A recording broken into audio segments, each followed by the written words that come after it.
사람이 나이를 먹는다는 건 몸이 늙는 일보다 마음이 먼저 달라지는 과정이라는 생각이 듭니다. 젊을 때는 하루가 워낙 바빠서 집에 대해 깊이 생각할 여유가 없었죠. 그저 잠만 자고 다시 나가면 되는 공간이면 충분하다고 여겼습니다.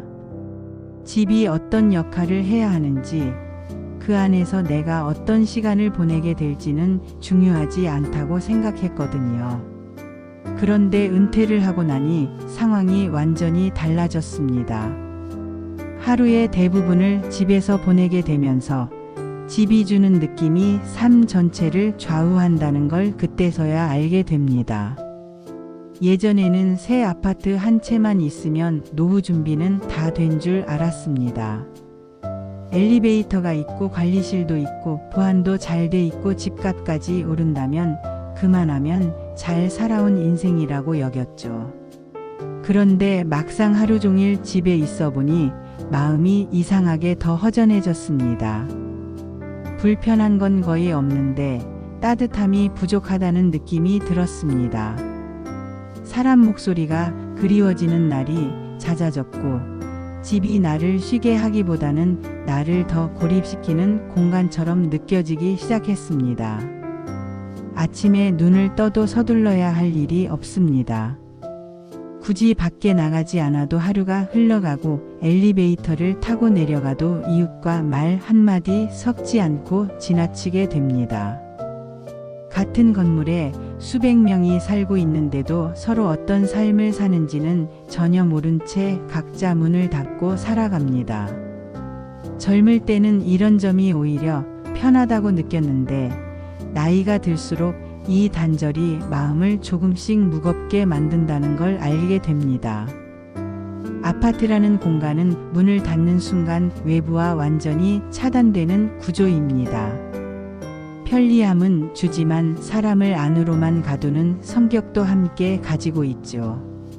오늘은 귀찮아서 외출을 미루고 내일도 그냥 집에 있자고 하다 보면 어느새 밖으로 나가는 일이 부담이 됩니다.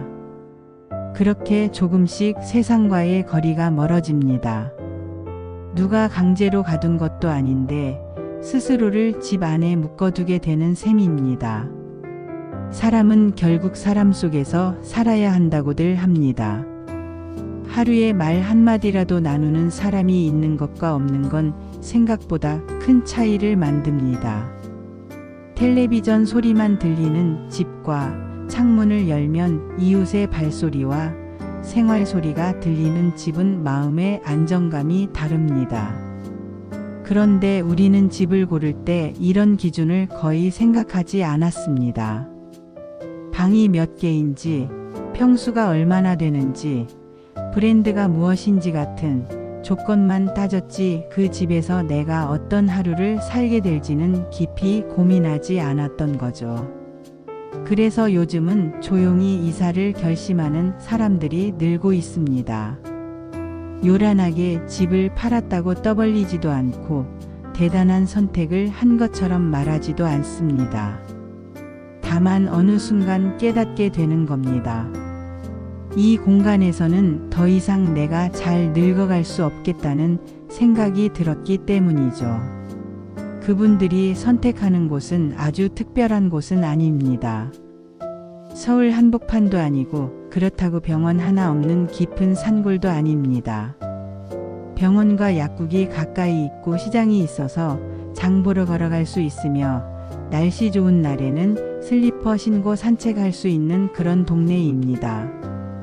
그런 곳에 가보면 집은 크지 않을지 몰라도 사람 얼굴이 보입니다.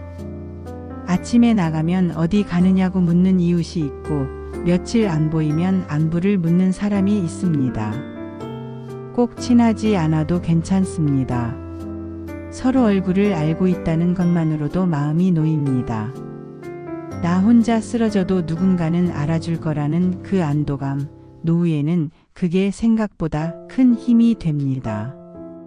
여기까지 들으시면서 이 얘기 꼭 내 얘기 같다 싶으신 분도 계실 겁니다. 지금 살고 계신 곳이 마음에 드시는지 아니면 언젠가는 다른 곳을 생각해 본 적이 있으신지 편하게 댓글로 남겨보셔도 괜찮습니다. 정답은 없으니까요. 다만 스스로에게 묻는 그 순간부터 노후 준비는 이미 시작된 거라고 생각합니다. 아파트에서 나이를 먹어간다는 건 생각보다 조용한 싸움입니다. 겉으로 보기엔 불편한 게 없어 보이지만 하루하루를 살아보면 마음속에서 조금씩 무너지는 게 느껴집니다. 엘리베이터 하나에 생활 전체가 묶이는 느낌이 들고 밖에 나가는 일 자체가 점점 큰 결심이 됩니다. 이런 변화는 어느 날 갑자기 찾아오는 게 아닙니다. 처음엔 그냥 귀찮아서 하루 이틀 집에 머무르게 되고 그러다 보면 자연스럽게 외출이 줄어듭니다. 말수가 줄고 사람 만나는 일도 줄면서 세상과의 거리가 점점 멀어집니다. 또 하나는 생활비입니다. 젊을 때는 크게 느껴지지 않던 관리비와 난방비가 은퇴 후에는 부담으로 다가옵니다. 특히 오래된 아파트일수록 수선비나 리모델링 이야기가 나오기 시작하면 내 집에 살면서도 불안해집니다. 집이 안식처가 아니라 걱정의 대상이 되는 순간 삶의 질은 눈에 띄게 떨어집니다. 무엇보다 아파트는 관계가 만들어지기 어려운 구조입니다. 아이들 키울 때는 놀이터를 중심으로 자연스럽게 관계가 생기지만 은퇴 이후에는 그런 연결고리가 거의 사라집니다. 복도에서 마주쳐도 굳이 인사를 나누지 않는 분위기 속에서 이웃은 점점 같은 건물에 사는 타인이 됩니다. 그래서 요즘 노후를 준비하는 사람들은 집의 조건을 다르게 보기 시작했습니다. 방의 개수나 평수보다 이 동네에서 하루를 어떻게 보낼 수 있는지를 먼저 따져봅니다. 걸어서 병원과 시장을 다녀올 수 있는지, 날씨 좋은 날 벤치에 앉아 사람 구경을 할 수 있는 공간이 있는지 이런 기준들입니다. 이제부터는 노후에 좋은 집의 기준에 대해 말씀드려 보겠습니다. 이 기준은 집값이나 겉모습이 아니라 실제로 나이 들어 살아갈 때 몸과 마음이 얼마나 덜 힘든지를 중심으로 한 기준입니다. 첫째는 걸어서 생활이 가능하냐는 점입니다.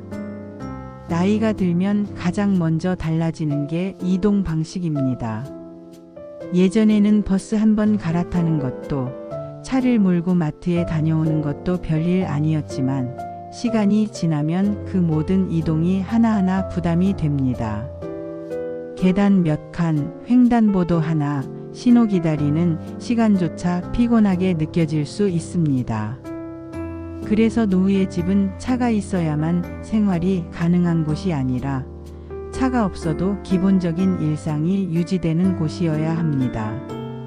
집에서 나와 병원, 약국, 시장, 버스 정류장까지 걸어서 갈 수 있는지, 힘들면 중간에 쉴 벤치라도 있는지 이런 작은 요소들이 모여 삶의 편안함을 만듭니다. 둘째는 의료 접근성입니다. 이건 편리함의 문제가 아니라 안전의 문제입니다. 나이가 들수록 몸은 예고 없이 신호를 보냅니다.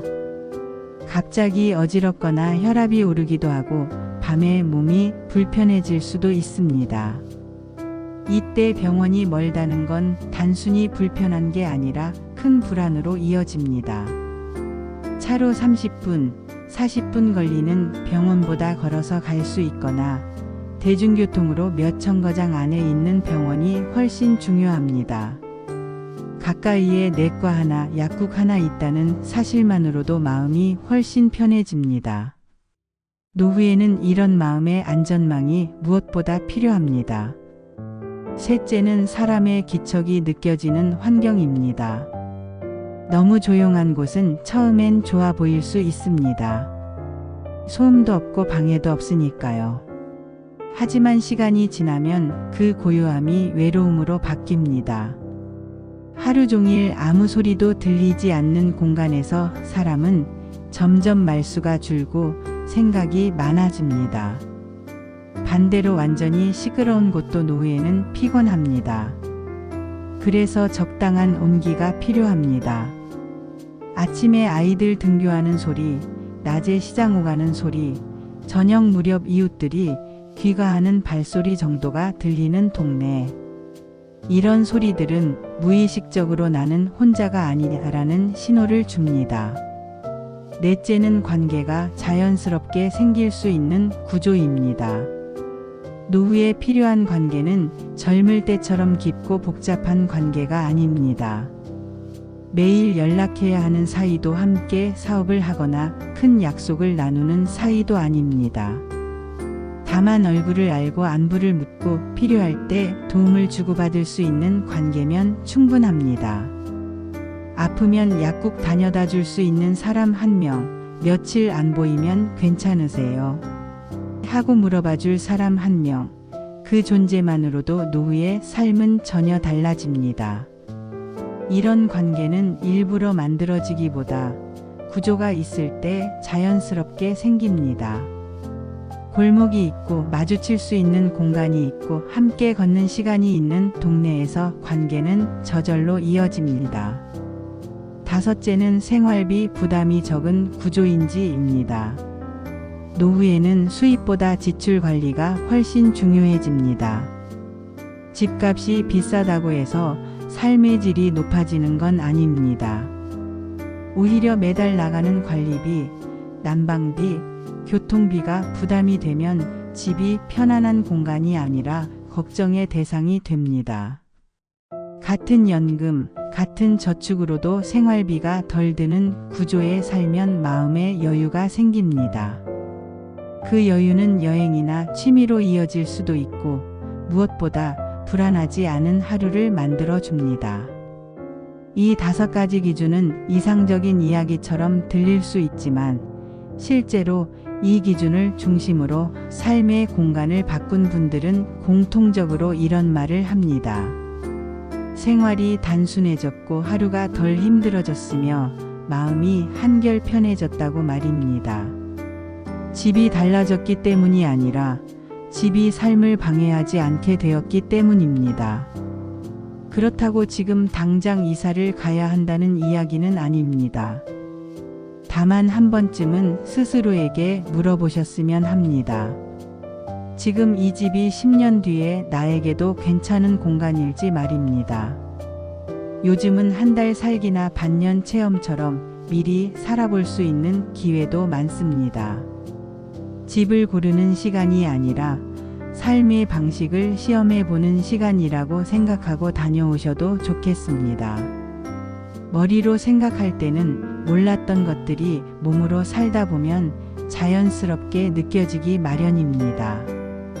마지막으로 한 가지 말씀드리고 싶습니다. 노후 준비라는 게 꼭 돈을 더 모으는 일만은 아니라는 점입니다. 물론 돈도 중요하지만 그보다 더 중요한 건 하루를 어떻게 보내느냐입니다. 아침에 눈을 뜨고 어디로 나가고 누구를 만나고 어떤 마음으로 하루를 마무리하느냐, 그 하루들이 쌓여 노후가 됩니다. 집은 그 하루를 담는 그릇일 뿐입니다.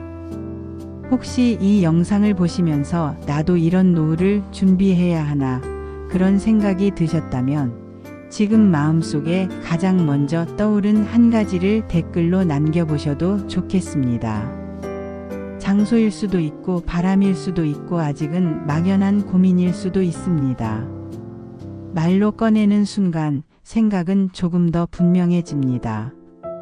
나이 든다는 건 끝이 아니라 방향을 조금 바꾸는 일이라고 생각합니다. 더 잘 살기 위해서, 더 나답게 살기 위해서 말이죠.